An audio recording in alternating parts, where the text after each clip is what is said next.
Hello, grade 9 learners. So, welcome to our next topic, which is about radicals.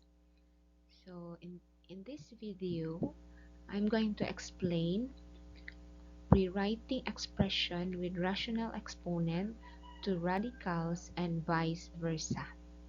So, the learning competency is that the learner writes expression with rational exponent as radicals and vice versa. So we are going to learn this topic as I explained in this video tutorial.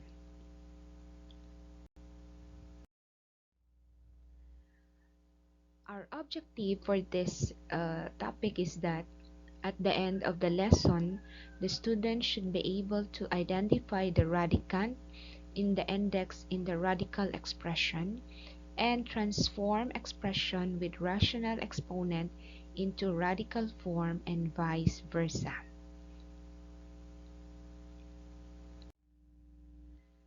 Okay, so what is a rational exponent? In other words, exponent that are fraction. So it is a number wherein the exponent is in the form of fraction.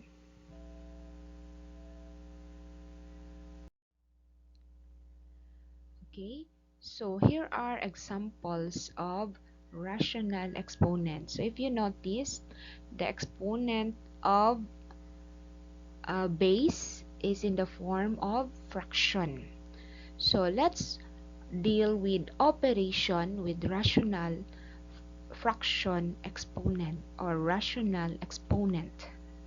So the same operation of when to multiply, add, subtract exponents apply with rational or fraction exponent as did with integers or whole numbers. Okay, so this is our hint. Remember how to find the common denominator and reduce. So for example, in number 1, we have x raised to 2/3 times x raised to 8/3. Okay, so we have our operation which is multiply. So what do we do when we multiply, okay, numbers with the same base? So we are going to add the exponent. Okay, so we have to add the exponent. So by looking at the figure or in the expression, we have to check whether our fraction have the same denominator. So if the denominator are the same, then we can add. So we have, okay, we check the denominator is 3. Okay, so meaning we can add 2 plus 8. So 2 plus 8 is 10. So the answer is x raised to 10 over 3. Okay, so if we look at, we cannot reduce this already in the lowest term. So this is the final answer. Okay, number 2. Okay, so again, we are going to multiply. So we have to multiply 3 times 2. The answer is 6. And then y, then we will add the exponent. So if we look at the denominator, it's already the same. So they are similar fraction. So copy the denominator, then add the numerator. So 7 plus 6 is 13. So the answer is 6y raised to 13 over 5. Okay, this is the final answer. Number 3. Okay, we have 8 z raised to 3 halves times z raised to 5 over 6. Now, here we look at the denominator are not the same. So we have to find the least common denominator. So what is the least common denominator of 2 and 6? The answer is 6. Now, so we have, Okay, so why is it 8? 8 times 1 is 8. Then copy the z, get the LCD, which is 6. So 6 divided by 2 will be 3. 3 times 3 is 9. Then 6 divided by 6 is 1. 1 times 5 is 5. Now, so since our denominator is already the same, so we can add. So 9 plus 5 is 14. So the answer is 8z 14 over 6. Now, if we look at the exponent can still be reduced to lowest term. So divided by 2. So the answer is 8z 7 over 3. Okay, this is our final answer. Number 4. Okay, what is our operation this time? So it is divide. So when we divide, okay, a number with the same base, so what do we do with the exponent? We subtract. Now, to subtract these two exponents, okay, we need to find again the least common denominator of 7 and 3. So the LCD is 21. Okay, so we have A, copy the base, then 21 divided by 7 is 3. 3 times 6 is 18. Then 21 divided by 3 is 7. 7 times 2 is 14. Then we are going to subtract 18 minus 14 is 4. So our answer is A raised to 4 over 21. Okay, number 5. Okay, what is the rule for number 5? It is the power rule.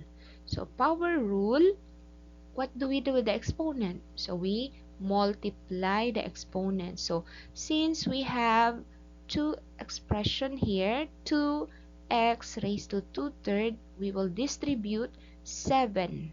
Okay, so we have 2 raised to 1 is 2 raised to 1, meaning the exponent here is 1. 1 times 7 is 7. Then x, 2 times 7 is 14 over 3. Then we are going to simplify this. 2 raised to 7. This means we multiply 2 7 times. So the answer is 128. Then copy x raised to 14 over 3. Okay, this is our final answer. For the last expression, okay, so we have here, okay, I will get the video because this expression cannot be seen. So 5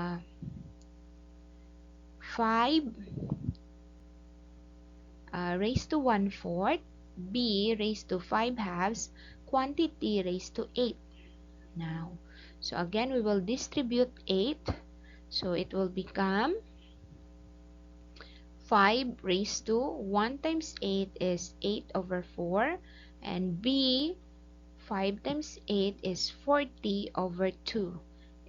Then simplify 5, 8 divided by 4 is 2. Then b 40 divided by 2 is 20. Okay, then 5 squared is 25. B raised to 20. This is the final answer. So I hope that you learn from this operations of rational exponent.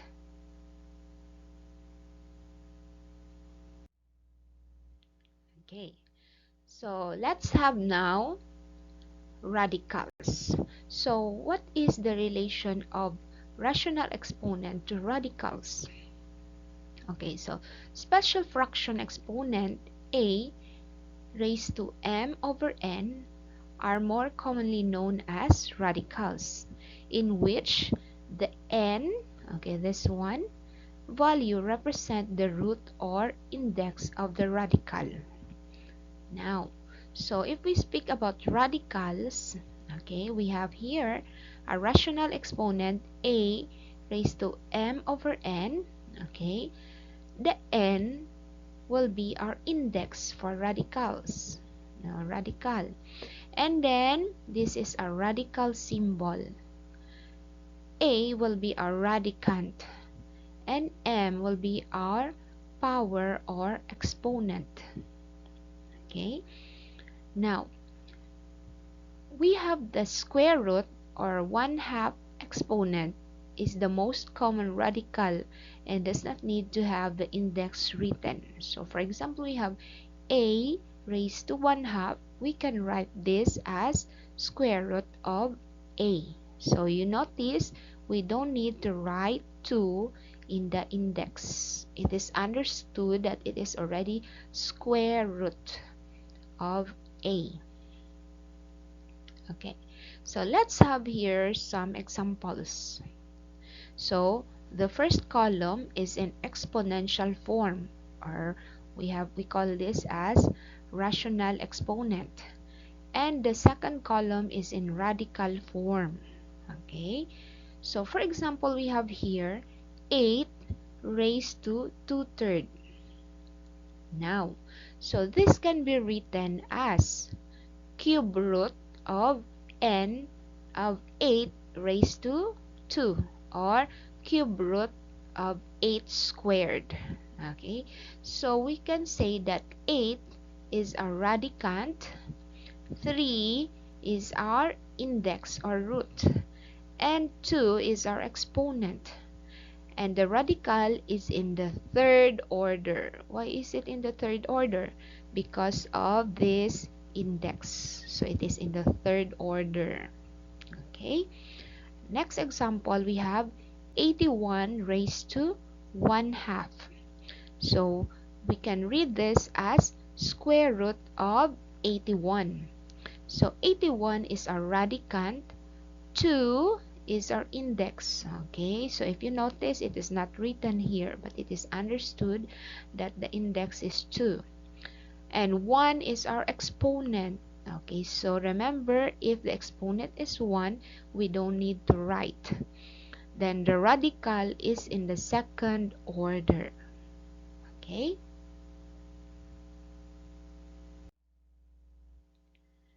Okay, so here are, okay, the generalization.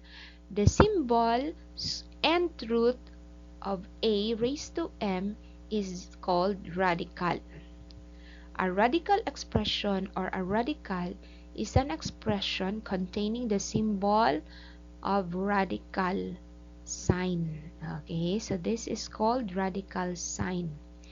In the symbol nth root of a raised to m, n is called the index or order.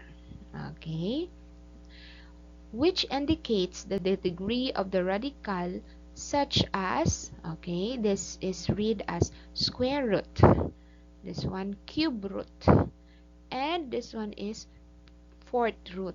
Okay, so we have also fifth root, sixth root, seventh root. Okay, so it depends on the index written. A raised to m is called the radicand, which is a number or expression inside the radical symbol, and m is the exponent of the radicand.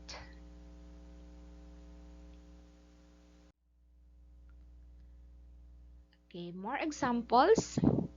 Change rational to radical form. Okay, so how do we change this to radical form? So the answer is square root of 36. Then, if we are going to simplify this, okay, the answer is 6. Okay, next. How about this one? Okay, it is cube root of 64. And to simplify this, okay, so the answer is 4. Okay, so meaning we multiply 4 3 times, the answer is 64.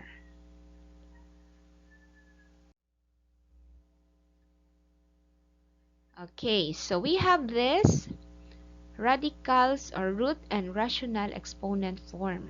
Okay, so in a rational exponent, we have our base, okay, the number or any expression, and then we have power over root.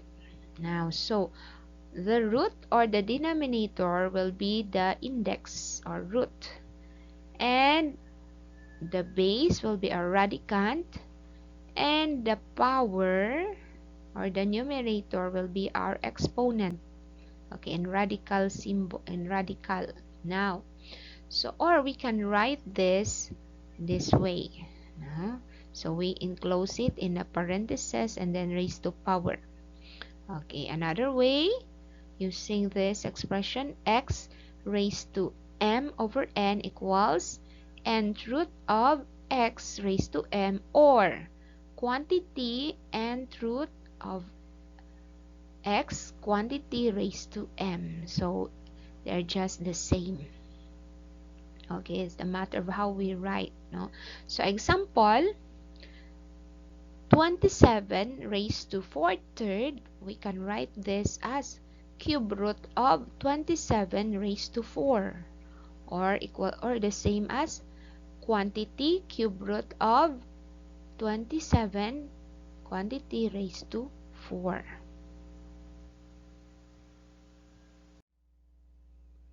Okay, so let's have these examples again. Okay, so we are going to example number 1, we are going to change rational to radical form. Okay, letter A, x raised to 2 third. Okay, so how to write this in radical form? Okay, I know you can do this. So it is cube root of x raised to 2. So this is the exponent. Letter B. Now, so if we notice in letter B, we put the base inside the parentheses, meaning we have 2 expression here, 3x. Now 3x. Now, so what are we going to do? Okay, this exponent will be distributed to 3 and x. Okay, so we have,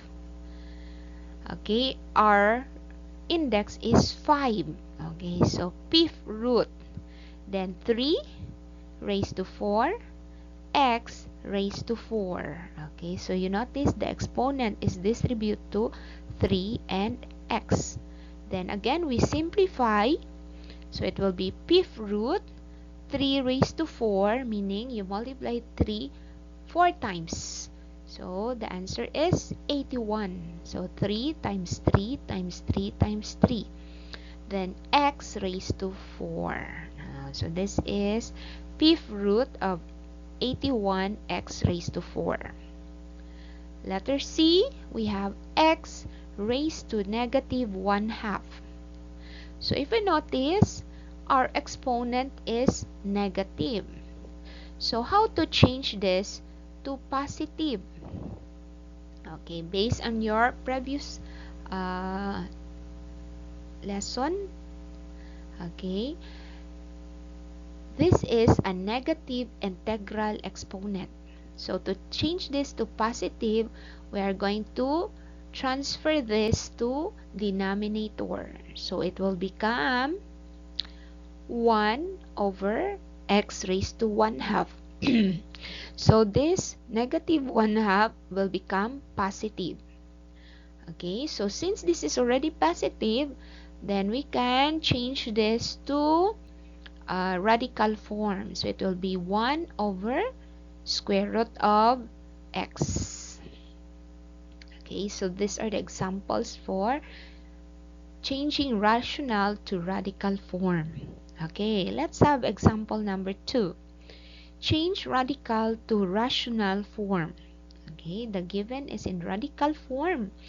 Okay, letter A, cube root of x raised to 5. Okay, so how to change this? It will be x raised to 5 over 3, or x raised to 5 thirds. Letter B, seventh root of 2x raised to 9. Okay, so how to change this? It will become 2x raised to 9 quantity raised to 1 over 7. So if you notice, we put this into parentheses because we have two expression here. So 2x raised to 9. Okay, so in this one, only one x. So, okay, we simply write this way. And letter C, we have square root of quantity x, 6x quantity raised to 5. So to write this into rational form, we have, okay, quantity 6x close quantity raised to 5 over 2. So the index here is 2.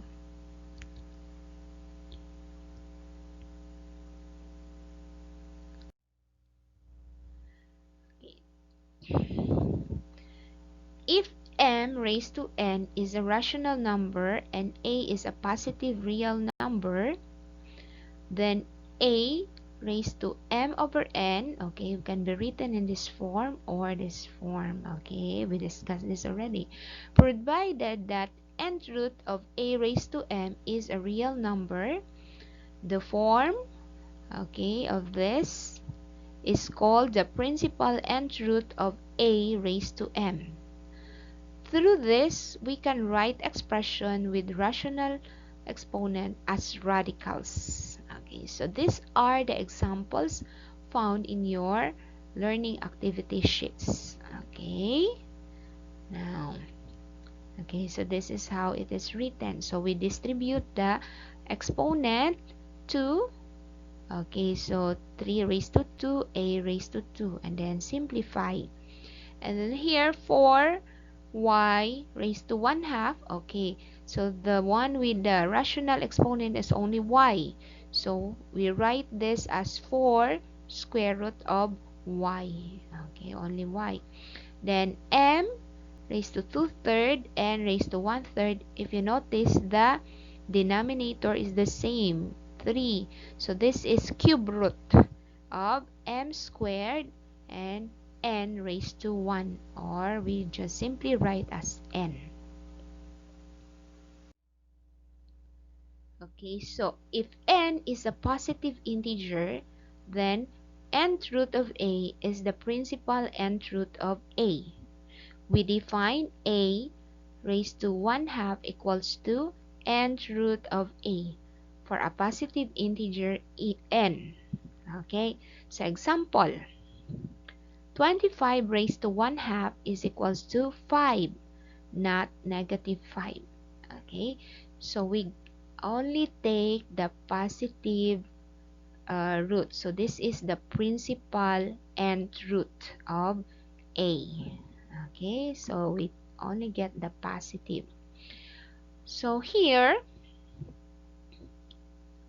okay, we have negative 8 raised to 1/3. Okay, so this can be written as cube root of negative 8. Now, so remember, if our index is odd number, a negative number has its root. Okay, so from this, the root is negative 2. Okay, meaning, okay, we multiply negative 2 3 times. So negative 2 times negative 2 will be positive 4, times negative 2 will be negative 8. So cube root of negative 8 is equal to negative 2. Okay, how about negative 81 raised to 1/4? Okay, so we can write this as fourth root of negative 81. Okay, here, if we look at the index, it is even number. So if it is an even number, a negative, okay, a negative radicand has no real root. it means it is an imaginary root. Okay, so no real root. So we need to impose the condition that a is greater than 0 in the definition of n root of a raised to m for an even n, because it will not hold true if a is less than 0. If a is negative real number and n is an even positive integer, then it has no real nth root. Okay? So if a is a positive or negative real number and n is an odd positive integer, then there is exactly one real nth root of a, the sign of the root being the same as the sign of the number. Okay, so here are the examples. So square root of negative 8, okay, remember the index is even, so no real root. But if cube root of negative 8, okay, so it is odd, so it is negative 2. Okay, here fourth root of negative 32, okay, even again, so no real roots. But if it is fifth root of negative 32, the answer is negative 2, meaning we multiply negative 2 5 times. So thank you for watching. I hope that you learned something from this tutorial. So you can hopefully you can answer now your learning activity sheets with your solutions. So goodbye everyone. Keep safe and God bless. Bye-bye.